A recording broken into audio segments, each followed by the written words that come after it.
So we've built this kind of very fun and fast kind of outlook for 2022, and thinking about the predictions, certainly taking kind of some hints from this past year, but absolutely looking forward to the next year. And so as we think about the kind of global landscape and what we've seen, for those of you who don't know Coresight, we are a global research and advisory firm. We very much kind of focus on this intersection of retail and technology. And the key focus has really been around kind of introducing innovators to kind of larger companies in terms of how they might work together. We're very, many of us are kind of ex-Wall Street analysts. So we, kind of very much have the, our focus is in data and research, and then kind of turning that into a story that can be very digestible. And as you can see from just some of our recent reports, the content that we cover is quite diverse. So that kind of lays at least the backdrop for what we'll talk about today. And as we look at these kind of 10 topics, we've tried to, if you will, kind of put them into these 3 buckets of, expansive, engaging, fast, and then kind of this idea that, green really does underlie everything that, kind of is important to the consumer, to retailers, and then ultimately to shareholders. And, we've seen that over the past year, but we think that that will be even, kind of louder in the days ahead.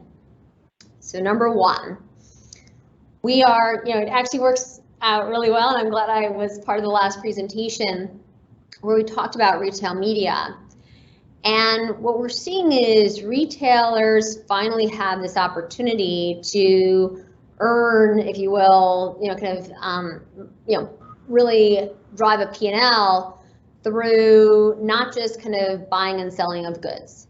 And as we think about this digital shelf, as you will, there is a significant opportunity, and I think, kind of, certainly Amazon led the way on this, and, really kind of, I think, show the rest of retail the opportunity to help, kind of not only the brands and retailers, but others in the ecosystem better understand the consumer, and also kind of how product placement, kind of virtual or physical, the opportunity there. And just looking at some of these, kind of numbers, right? This digital advertising number of, let's call it close to $150 billion in 21, and this kind of, continuous growth into 22 and beyond.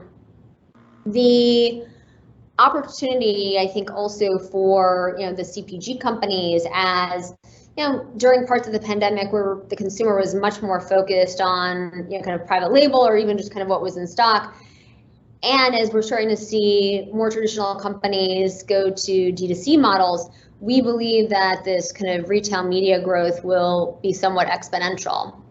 And that, it was interesting, I had a call yesterday with somebody, and we talked about what we're seeing even from retailers, kind of own brands, and how they are, kind of connecting with consumers in new ways as well.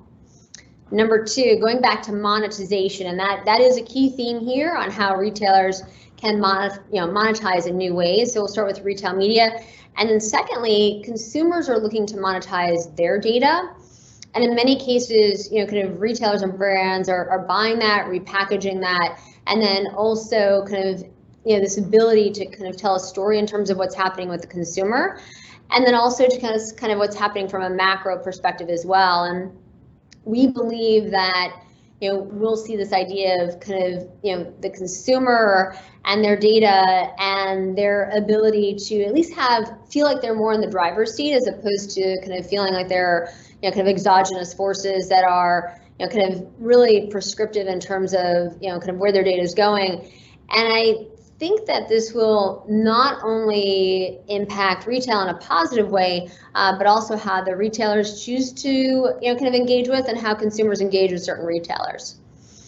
Number 3, so this is a hot topic right now, right? Anything around, kind of, logistics and, really kind of that last mile and getting things to the consumer. And we're starting to see a lot of really interesting, and I think to, what Oren and Ben have put together today, right? Kind of how do retailers kind of start to vertically integrate?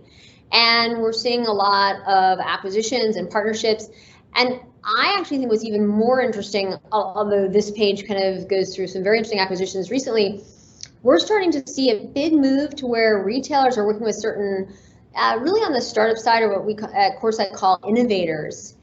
And what's happening is they're starting to, kind of take positions in those, innovators or startups, whether it's 2, 3, 4, 5%, but so that, in some ways they are, kind of in charge more of their own destiny. But as they are kind of giving advice and, kind of helping a lot of these, kind of startups along, they also feel, kind of vested in a different way. And we're seeing greater partnerships, and ultimately in some cases that's leading to acquisitions. But we do believe that whether it, kind of comes to, how, right, as we look at supply chain, really kind of from cotton field to consumer and everything in between, and that is whether it's, kind of fit or how a garment looks on one's body, right, with Zekit, or whether it's, kind of data log and, kind of how, kind of consumers are looking at this kind of digital transformation, this, some of these companies were around supply chain, whether it was Quiet Logistics or Terra, and then, kind of CB4 and Draper, which are helping to drive digital growth.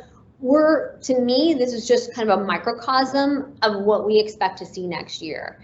And, if we go back a few years where kind of like Amazon acquired Kiva, that was very early, and I had expected at that time to see many more acquisitions by retailers.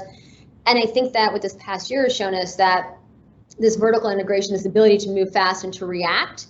I mean, being proactive is of course the best, but we are seeing much more of this kind of vertical integration along the technology side. And still from a supply chain technology perspective, as much of that is still somewhat siloed, we are seeing retailers, kind of really taking, much of this into their own hands. All right, number 4.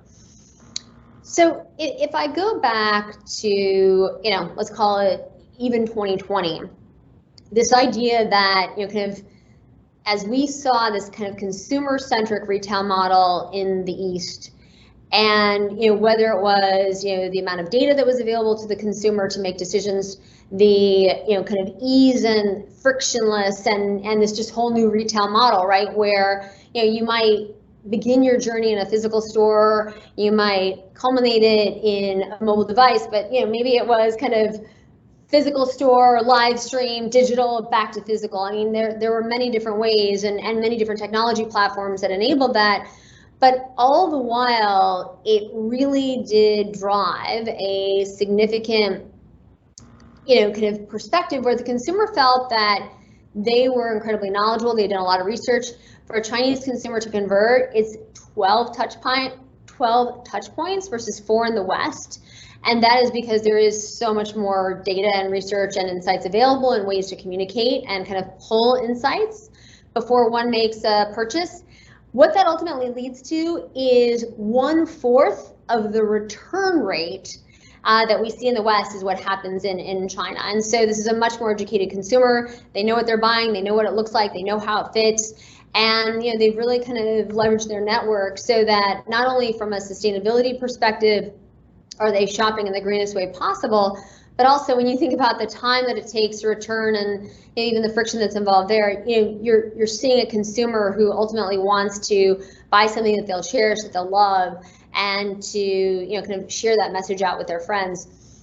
In the West, historically, right, the retailer's been in the center, and the kind of everything was based around the consumer kind of visiting a physical store. And payments, I would say that is, we still have yet to solve for that. Certainly buy now, pay later has made a let's just call it kind of Gen Z, millennial consumers kind of think about shopping and purchasing in new ways. But there is still a lot of friction, especially if we're thinking about live streaming.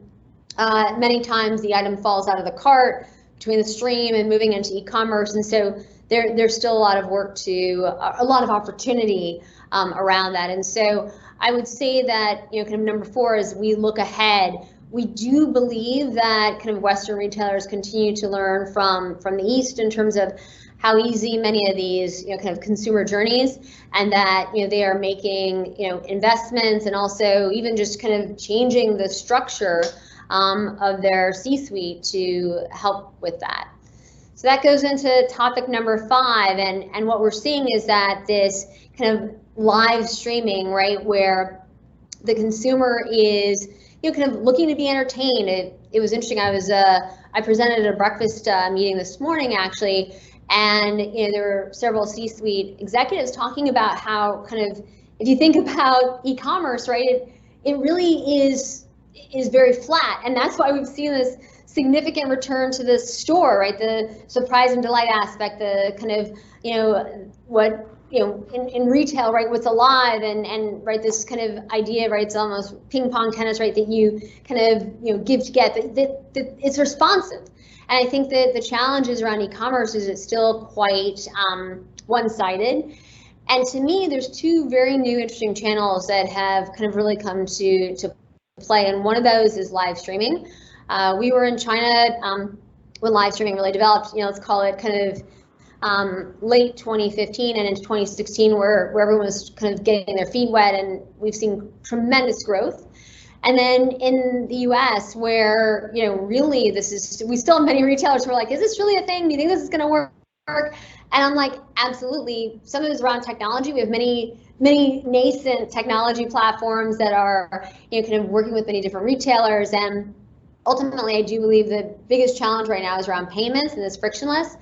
But what's fascinating is in the West, we see 2/3 of transactions take place after the stream, but you do have a much more educated consumer. And going back to what's very fundamental, and right, our point number 10 around sustainability, we see a 50% reduction in returns when the consumer buys an item in a live stream. And that is because, right, you can ask and engage, right, and we're talking kind of one-to-many, right? So live streaming is how we define kind of one-to-many. Live commerce is kind of one-to-one, which, that is also, there's companies like Ghost Retail, and there's another company called Modus. We are starting to see that, and that is definitely a great way for retailers to kind of get their feet wet. But we do think that, it is really simple. You need a phone and a ring light. You can even get like a little light on your phone, and that's it, right? You can be selling, hey, I could be selling you this like bottle of water right here, right now, right? And so that is what's so exciting and fun and engaging, and it really is professionalizing, the sales associate and giving them, in my opinion, a whole different runway in terms of opportunity.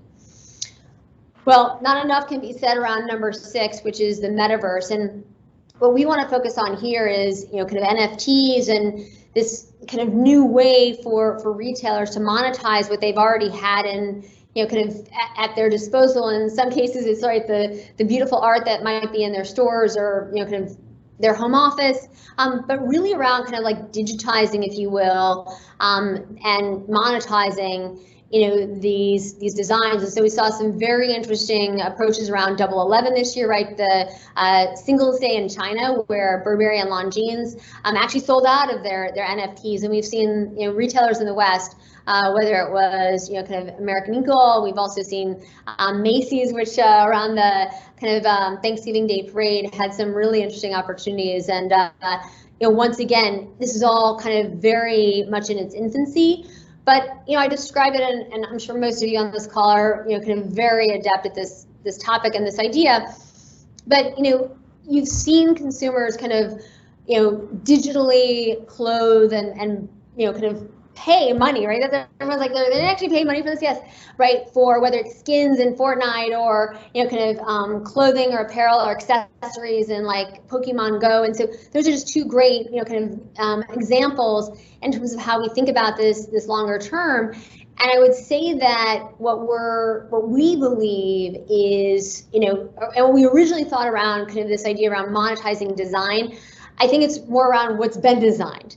And so we are very much still in the infancy, but going back to that 3rd kind of leg of the stool, retail media, kind of NFTs, and this, kind of whole idea around kind of consumer data, these opportunities for retailers to really kind of earn more in the years ahead. And then, kind of number 7, we've talked about this for years, right? As, we've spent a lot of time in, kind of China for Double 11, or, kind of the mid-year festival 618, and you've got Chinese New Year's and also International Women's Days. But this idea that there's so much to celebrate, and if we can bring the consumer into that celebration with us, and this idea that we can kind of make retail have kind of this, this idea of bringing community and consumer and everyone together, and this idea around sharing. And so we saw unprecedented growth once again in 2021 as related to festivals and shopping. And we believe that as we've seen, whether it was Double 11 start to move into the US, we at Coresight also drove our own shopping festival with 1010. We had an unprecedented 35 retailers participate this year on October 10th. It was a 12-hour event, all live streamed, and out of those 35 companies, I think 30 of them had never live streamed before. It was truly amazing.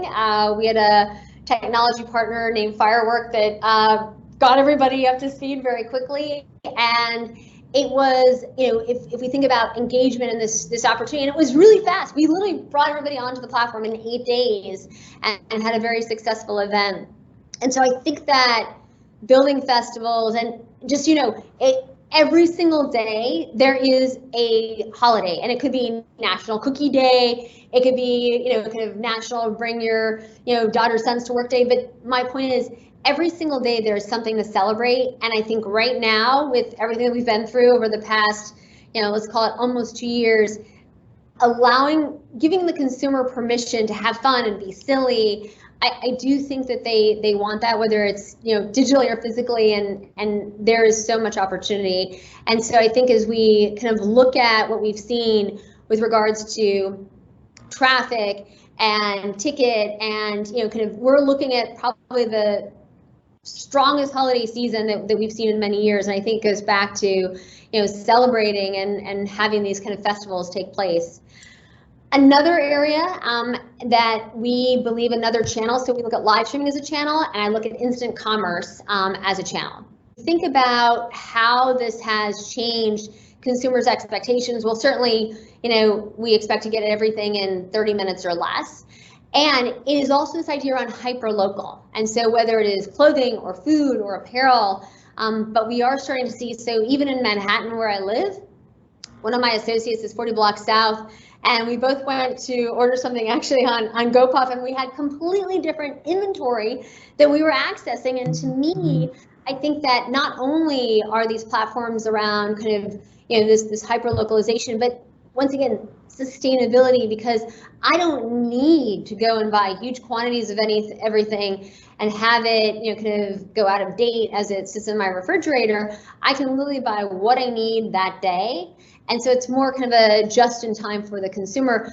But there's also something, and there's more, there's something else as it relates to these kind of instant commerce models, and these are truly global, right? And we've learned so much here in the US from some of these global players. But what we've seen is that they're also very much tapping into kind of the local restaurants and independents, and this idea around small and medium businesses who have really had a challenging time. And I think that their ability to help them scale and kind of get their product to the local consumer is incredibly important. We believe this will, in addition to live streaming, be one of the fastest growing, if you will, channels in the year ahead. Number 9. Well, while we're very focused on on-demand manufacturing, so this idea, whether through a live stream or another mechanism, that you can literally order your product that day and hopefully have it kind of made just for you. So whether it's kind of fit, color, kind of consistency, material, fabric, etc. We are seeing, and actually our office in Manhattan, we share with a micro factory with kind of Electra, Gerber Electra, whatever kind of term we want to use for the combined entity. But it is fascinating to start to see, and there's a very prominent Israeli company, Coresight, and also Twine is starting to work as well, as we at Coresight are working to kind of really build this, I would say, kind of factory of tomorrow, which can be in a mall, it can be in an office, it can be in a dark store. but this idea that, you know, we can get this closer to the consumer and that they can get something that they love and that fits. And once again, all of this has sustainability as the foundation. And so we will conclude here with the importance of this to investors. I mean, the fact that we saw really record funding in 2020 with, you know, kind of investors focusing on those products, brands, retailers, funds that had a sustainable kind of edge, you know, consumers, employees. This really is, it's not even a like to have, it's a must have. And I want to really emphasize this point, and I'll kind of conclude with this, that sustainability should ultimately lead to profitability. And when you're, you know, we hear from many retailers, oh, it's costing us so much. That's absolutely not the approach that we would suggest taking, because it's to be additive to drive greater profitability, greater top line, greater bottom line. And ultimately, that is kind of sustainable from a long-term perspective. So we really have talked about many things, right? Whether it was the ability to earn more, whether it was thinking about new channels. And, you know, as we're thinking about the digitization from kind of beginning to end, I do think that as we look at the year ahead, there are countless opportunities, but a lot of it, you know, as Oren and Ben will kind of talk about, you know, as they guide you through today, it is about all of us working together, and I think that is really critical. So, Oren, thank you so much for this, you know, kind of incredible opportunity. And as we kind of, you know, look ahead, we do think that the years ahead will continue to be increasingly important. And I want to thank you for this opportunity, and I'll turn it back over to you.